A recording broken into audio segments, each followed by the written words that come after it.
Hola, buenas tardes. Mi nombre es Lorena Rivas Monroy, soy R1 de Medicina Familiar y el día de hoy vamos a continuar con el módulo de ginecobstetricia. Nos corresponde revisar el tema de hipertensión gestacional y preeclampsia. Para iniciar esta exposición, iniciaremos con las manifestaciones fisiológicas durante la gestación. Recuerden que en el embarazo se van a producir diferentes cambios que se traducen como aquellos cambios adaptativos. Principalmente vamos a revisar los cambios del sistema cardiovascular.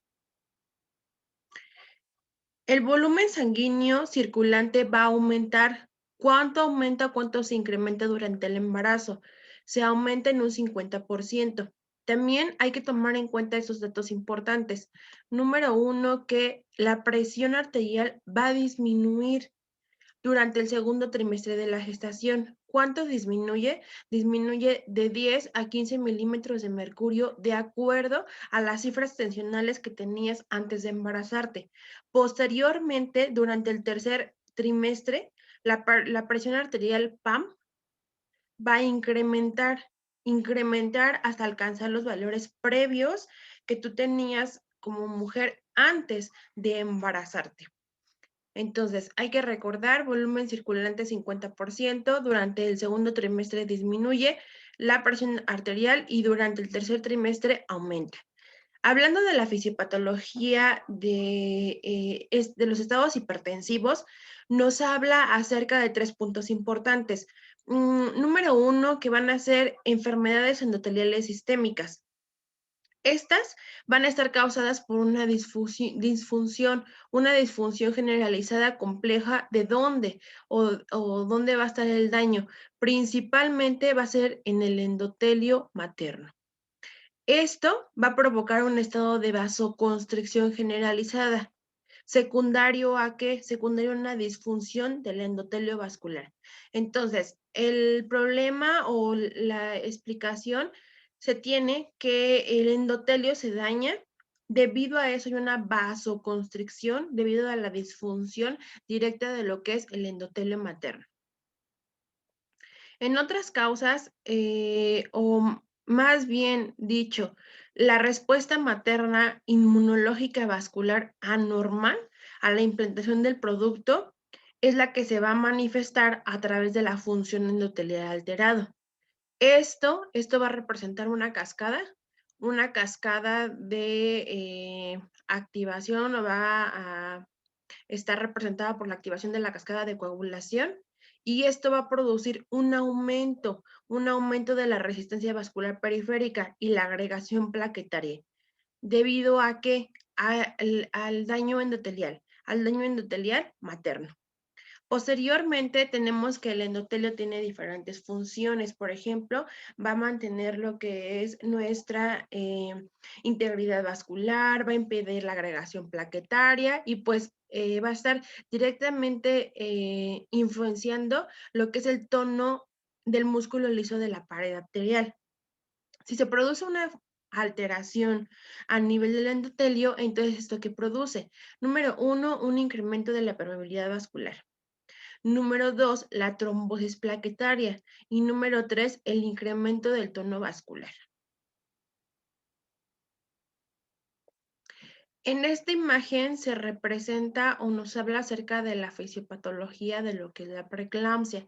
Como número 1 tenemos enlistado o tenemos marcado lo que es la isquemia uteroplacentaria. Como número 2 o como en consecuencia pues ha producido una alteración del sistema inmunitario. Y esto va a producir o va a traer consigo la toxicidad de la lipoproteína de baja densidad. Explicado paso a paso cómo afecta la isquemia uteroplacentaria. En el número 4 tenemos que, pues, se ha descubierto un patrón genético. Ese patrón genético donde se han detectado aproximadamente 400 marcadores genéticos que van a estar relacionados a aquellos trastornos hipertensivos.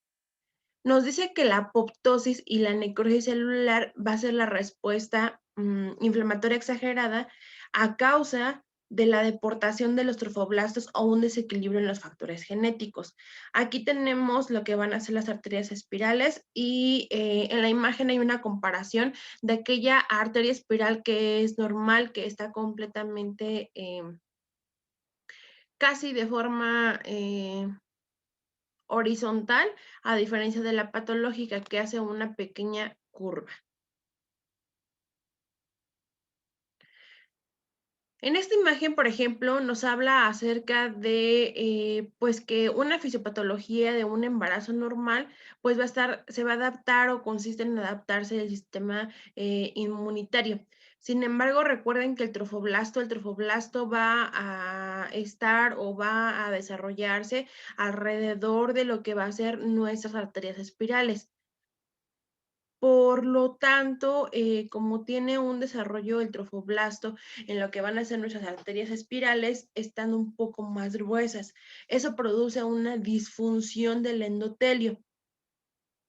Por ejemplo, entonces, donde dice la fisiopatología del embarazo normal, la adaptación del sistema inmunitario, invasión del trofoblasto a las arterias espirales, ¿eso que produce?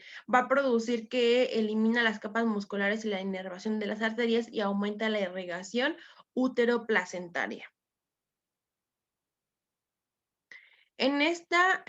A continuación vamos a ver un mapa en el cual describe paso a paso la fisiopatología. Entonces tenemos que existe una mala adaptación.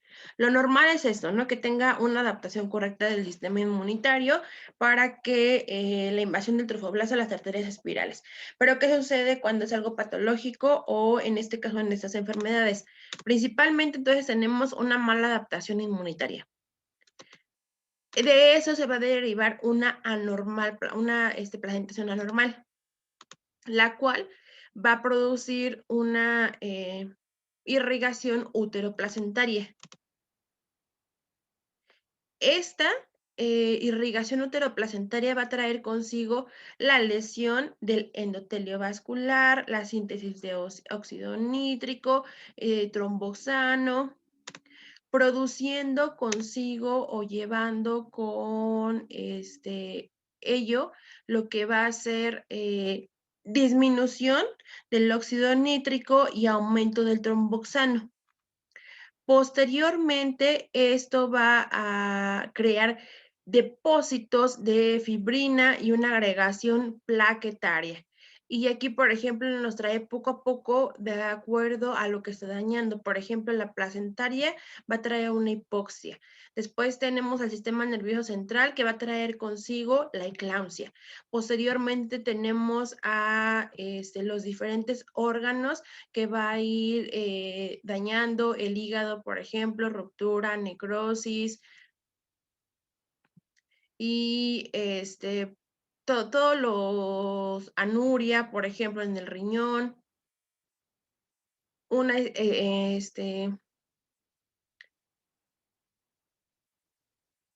hipertensión o aumento de la hipertensión.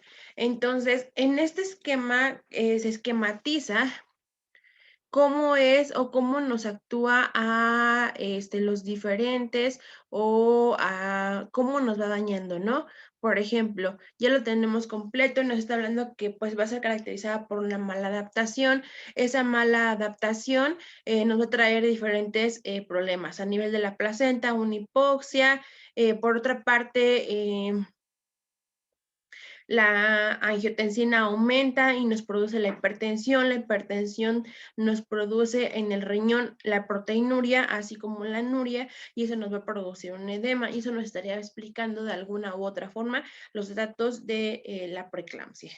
Nos produce en el hígado lo que es una ruptura, una necrosis y posteriormente algunos otros datos. Y en el sistema nervioso central lo que va a ser la eclampsia. Con respecto a la clasificación, hay varias clasificaciones. Por ejemplo, en esta ocasión tenemos la clasificación que se está apareciendo, que es la de la OMS. Nos habla que anteriormente hablábamos de preeclampsia, como definición de eclampsia, hablábamos la clasificábamos en leve, severa, y ya después decíamos que pues, se pasaba a eclampsia. En el grupo 2, la hipertensión arterial crónica. En el grupo número 3, la hipertensión arterial crónica más la preeclampsia sobreañadida. Y en el grupo número 4, la hipertensión gestacional. Hoy en día la clasificación que utilizamos es preeclampsia, eclampsia, preeclampsia y eclampsia. Bueno, preeclampsia con signos de agravamiento. Luego tenemos eclampsia, hipertensión arterial crónica, hipertensión arterial crónica con preeclampsia sobreañadida, hipertensión gestacional y no clasificable. Poco a poco, si comparamos una u otra que nos habla acerca de la OMS, ya quedó en desuso aquellos términos que son leve y severa. Hoy en día utilizamos con signos de agravamiento o sin signos de agravamiento. En esta tabla podemos ver las diferentes definiciones acerca de lo que es hipertensión arterial crónica, preeclampsia, eclampsia, preeclampsia con lo que es sobreagregada hipertensión arterial o crónica e hipertensión arterial gestacional. Hay que recordar que cuando hablamos de una hipertensión arterial crónica es una hipertensión previa al embarazo. La hipertensión arterial gestacional es la que se desarrolla durante el embarazo. La preeclampsia o eclampsia. La preeclampsia va a ser cuando tiene mayor de 20 semanas más una proteinuria y la eclampsia cuando presenta convulsiones. Y cuando tenemos hipertensión arterial crónica más preeclampsia o eclampsia sobreañadida, puede ser con una proteinuria o con convulsiones. Esto es en términos generales. A continuación les voy a mostrar los diferentes cuadros donde explica más a fondo las definiciones de cada una de estas enfermedades. ¿Cuáles son los factores de riesgo que nos van a afectar o que nos van a predisponer a estas embarazadas? Número 1, que tengamos un embarazo mayor de 20 semanas. En este caso sería específicamente para preeclampsia o enfermedad o hipertensión gestacional. Para la paridad, que no hayas tenido un hijo o que seas nulípara también es un factor de riesgo. La edad, menos de 18 y más de 35 años también es un factor muy importante. La herencia familiar en la que tengamos un gen recesivo o un gen autosómico recesivo, o bien que tengas familiares de primera línea con enfermedades hipertensivas. El peso, que sea bajo o bien, o sea, un IMS con alto. Luego tenemos la nutrición, déficit de algunas proteínas y vitaminas. Posteriormente tenemos algunas condiciones obstétricas como embarazo múltiple, un embarazo molar o un polidramnios. Enfermedades crónicas previas como hipertensión, diabetes mellitus tipo 2, nefropatías y nivel cultural y socioeconómico bajo, así como una deficiente atención prenatal. Hay que recordar que la norma 07 nos habla que el mínimo de consultas prenatales que se tienen que recibir son 5. Iniciamos con las definiciones. Número 1, hipertensión crónica. ¿Cómo la definimos? Como hipertensión arterial que se presenta antes de la gestación o que se diagnostica antes de las semanas 20. Puede ser primaria, denominada esencial o idiopática, o secundaria. ¿Cuándo hay hipertensión arterial en el embarazo? Recuerden que tenemos o se tiene que reportar una cifra arriba de 140-90, pero tiene que ser tomada esa cifra 2 veces consecutivas con 6 horas de diferencia para que se pueda corroborar ese diagnóstico. Nos dice que va a aumentar de 30 milímetros de mercurio en la presión sistólica y 15 milímetros de mercurio en la diastólica, sobre los niveles ya previamente conocidos de una mujer embarazada. O bien una presión arterial media de 115 o bien de más.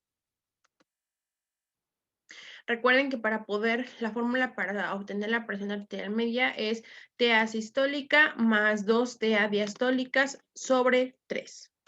Ahora, ¿qué es la hipertensión inducida por la gestación? Aquí nos las divide o nos habla acerca de qué es aquella hipertensión que va a aparecer después de las 20 semanas de gestación y se va a dividir en hipertensión gestacional y en preeclampsia.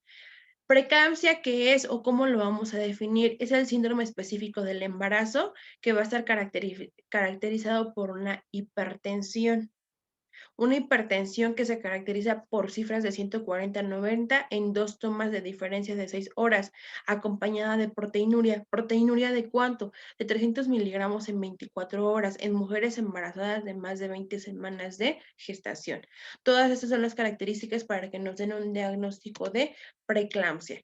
Y luego dividimos la preeclampsia con criterios de gravedad y, por ejemplo, tenemos distintos criterios de gravedad. Nos habla acerca de que podemos tener una presión arriba de 160 a 110, así como oliguria.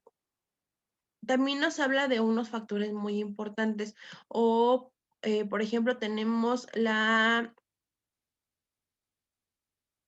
alteración de las pruebas de los tiempos, así como una trombocitopenia.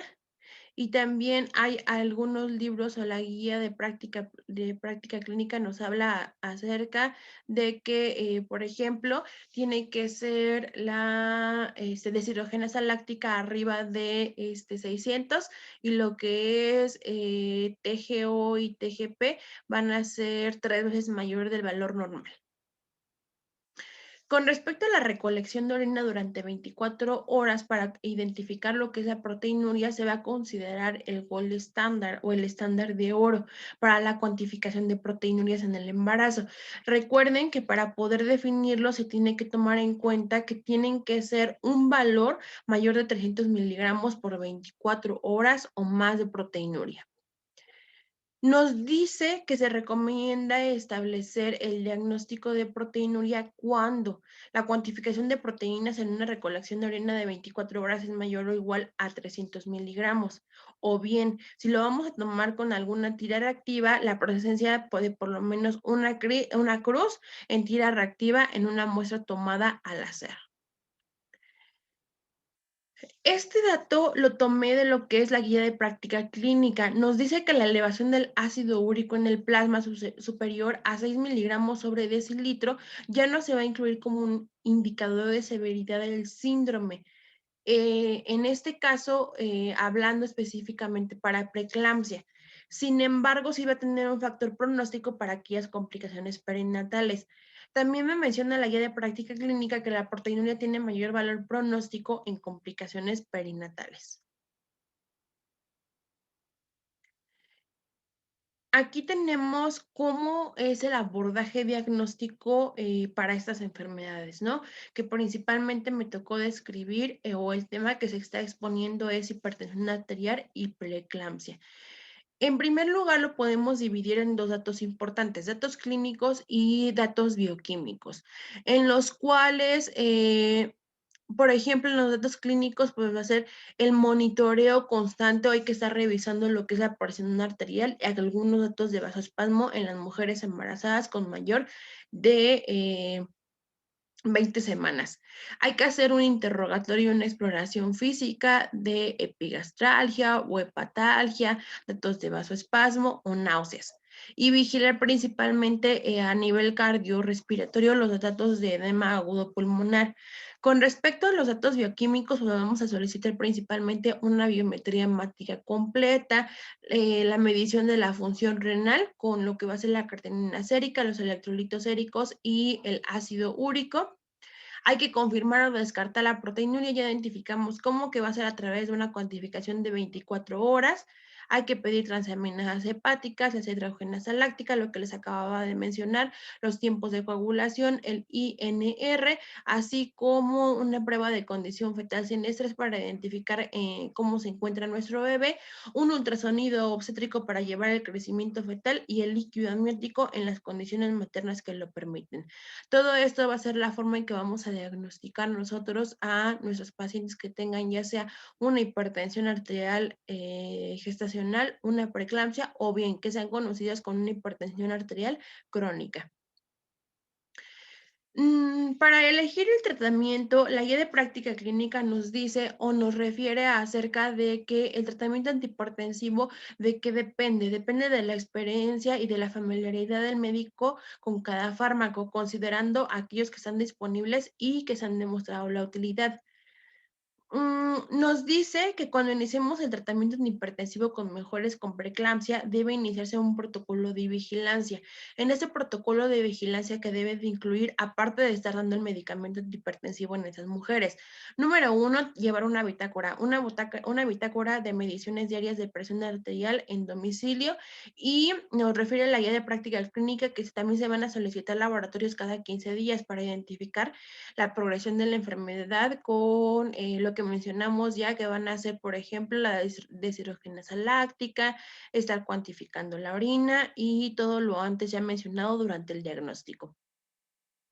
En esta imagen tenemos los diferentes medicamentos antihipertensivos sugeridos por la guía de práctica clínica.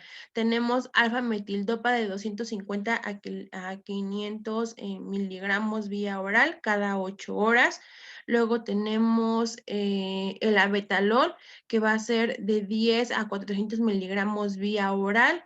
El nifedipino, que puede ir de 20 a 60 miligramos vía oral, el metoprolol que puede ir de 100 a 200 y la hidralazina de 25 a 50. Esos serían los fármacos que utilizaríamos principalmente en la preeclampsia. Y en estos son aquellos fármacos antihipertensivos que se van a utilizar de forma intravenosa en aquellas crisis hipertensivas de la preeclampsia severa, en aquellas mujeres que tengan una presión arriba de 160 a 110, y estos ya van a ser IV. Tenemos de primera línea lo que es el abetalol, que se va a que la dosis van a ser 20 miligramos en bolo hasta llegar a 40 miligramos cada 10 a 15 minutos. Nifedipina, que va a ser 10 miligramos vía oral cada 10 a 15 minutos, y la hidralazina de 15 a 10 miligramos en bolos o infusión. En esta tabla vienen enlistados algunos medicamentos, por ejemplo, los diuréticos tiacídicos que incrementan el riesgo de la toxicidad fetal, produciéndonos una nefrotoxicidad y complicaciones neonatales. También otros medicamentos que es el prazosin incrementa la frecuencia del óbito, el atenolol que nos dice que hay estudios en los que nos hablan acerca de que puede asociarse a la restricción del crecimiento intrauterino, en contraste con otros bloqueadores beta. Y nos dice que los ECA, los fármacos antihipertensivos inhibidores de la enzima convertidora de angiotensina y los angiotensina de los receptores, los ARA2 están contraindicados en el embarazo. ¿Por qué razón? Porque tiene efectos fetales que incluyen algunos datos como el oligohidramnios, hipoplasia pulmonar, disgenesia renal, la oliguria fetal o restricción del crecimiento. En este cuadro nos habla acerca de las indicaciones de resolución del embarazo vía abdominal. Bueno, ¿cuáles son las causas por las cuales se va a resolver un embarazo de forma o mujeres que tengan preeclampsia de forma abdominal? No todas se resuelven con cesárea. Por ejemplo, si la mujer presenta una hipertensión severa, es una indicación para cesárea. Si nos tiene un deterioro de la cuenta plaquetaria, una hemólisis, un deterioro de la función hepática, el deterioro de la función renal, los síntomas neurológicos persistentes, datos premonitorios de eclampsia, convulsiones, esas serían todas las causas maternas. Y las causas fetales van a ser desprendimiento prematuro de placenta norma inserta, restricción del crecimiento severo y el estado no confiable. Entonces, nos sugiere la guía de práctica clínica que de acuerdo a estas causas tanto maternas como fetales van a ser indicación para resolución en mujeres que tienen preeclampsia vía cesárea. Posteriormente, aquí nos habla en el algoritmo acerca de qué es lo que se va a realizar en una paciente embarazada que presenta a consulta externa. Resulta ser que se toma la presión, la toma de tensión arterial, si la tiene con una diastólica mayor de 90. En este caso, hay dos opciones, una que la mujer la tenga arriba de 90 y una que la tenga menor de 90. Si la tiene menor de 90, pues únicamente, si la tiene, es al revés.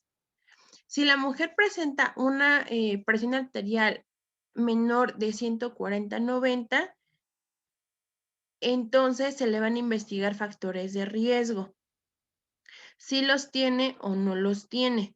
Posteriormente, si sí los tiene, cuando tenga un embarazo mayor a 16 semanas, pues hay que pedirle un Doppler de arterias uterinas entre la semana 11 y 13. ¿Para qué? También podremos iniciar el ácido acetil salicílico que viene en presentación de 100. Si en el embarazo es mayor de 16 semanas, hay que tener una vigilancia y un control prenatal con enfoque de riesgo. Sin embargo, si esa mujer llega a consulta y tiene una presión arterial arriba de 140/90, hay que determinar de inmediato la proteinuria. ¿Y qué sucede si sale positiva o tiene una proteinuria arriba de 300 miligramos? Entonces, pues nos dice que ya no, tiene una presión alta, va arriba de 140/90, y aparte de eso ya se identificó o ya se tomó lo que es la proteinuria. Nos dice que pasemos al algoritmo 2. En el algoritmo 2 nos dice que hay que clasificar la preeclampsia. Lo primero que vamos a hacer es solicitar los estudios de laboratorio, el ultrasonido obstétrico, y también se sugiere la realización de una gasometría arterial. Entonces nos dice que de aquí lo vamos a dividir en dos. Si la mujer presenta datos de severidad, si no presenta o si presenta. Cuando no presenta datos de severidad nuestra mujer, pues hay que tener una vigilancia tanto materna como con un ultrasonido. Y si el embarazo es mayor a 38 semanas, pues hay que valorar si tiene causas maternas o fetales para que se resuelva a través de vía abdominal. Si nuestra mujer resulta tener en ese momento datos de severidad, entonces van a ser o se va a clasificar como una preeclampsia con datos de severidad. Y vamos a ver qué tipo de crisis hipertensiva tiene, si es una emergencia o si es una urgencia, y de ahí ya lo vamos a ir dividiendo. Eso es de acuerdo a si tiene o si no tiene daño a órgano blanco. Estos serían los esquemas o los algoritmos que hay que seguir en aquellas mujeres que nos lleguen a principalmente presentando estos signos vitales. Y finalmente, diagnóstico de proteinuria. ¿El embarazo es mayor de 16 semanas? No. Entonces hay que descartar hipertensión arterial crónica o enfermedad renal en el embarazo. Y si el embarazo es mayor de 16 semanas, pues hay que determinar, como les había mencionado, hay dos formas de hacerlo. Lo podemos hacer a través de la tira reactiva, lo podemos hacer con una recolección de 24 horas. Si la determinación de proteína por tira reactiva es mayor de una cruz, entonces estaríamos denominando que es una proteinuria significativa. Vamos y tomamos lo que es nuestra presión arterial. Si nos resulta arriba de 140/90, hay que revisarlo de depuración o hay que mandar a hacer la recolección de orina en 24 horas. Y una vez que ya nos salió arriba de 300, diagnosticamos como preeclampsia. Si no nos sale, entonces solamente hay que seguir con monitoreo de la presión en casa. Sin embargo, si nos dice o nos habla que no tiene una determinación o que su tira reactiva es menor de una cruz, entonces es el cociente entre proteína y creatinina, y ya de acuerdo a eso, si el cociente es de 0.15 a 0.28 y la presión sistólica es mayor de 120/80, y se manda a hacer de nuevo la depuración de orina de 24 horas y se diagnosticaría como una preeclampsia. Bueno, con este algoritmo damos por terminado lo que es la clase del tema de preeclampsia y eclampsia.